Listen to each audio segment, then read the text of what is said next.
surveillance retasked. Find a fugitive. What fugitive, sir? Me.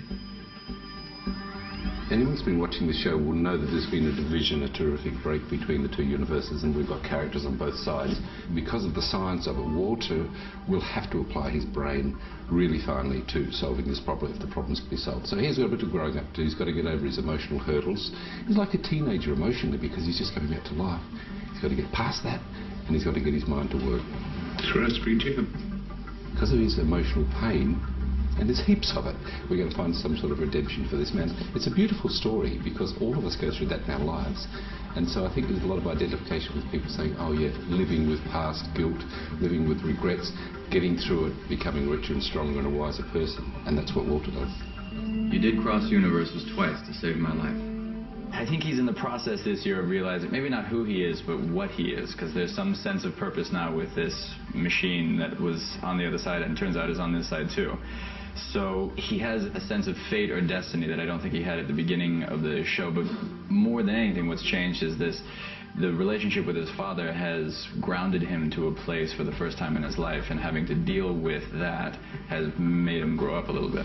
I know you don't want to babysit, but I knew Walter had a big day today, and if I called you, come. It was revealed that the Olivias were switched at the end of last season.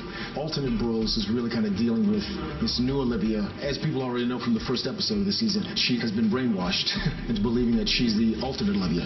And Alternate Bros is really kind of dealing with, on the one hand, doing his job and doing what he's told, because the Secretary of Defense, who's Walternate, is his boss, and at the same time trying to deal with his gut that this is a really bad idea.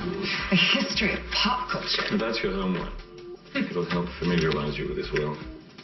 I'm actually the alternate Olivia at the moment, and so we've been sort of flipping back and forth a bit, which has been fun, and I think what's going to be interesting is actually seeing how she evolves having lived in someone else's shoes a little bit. You didn't come here to talk about Walter, did you?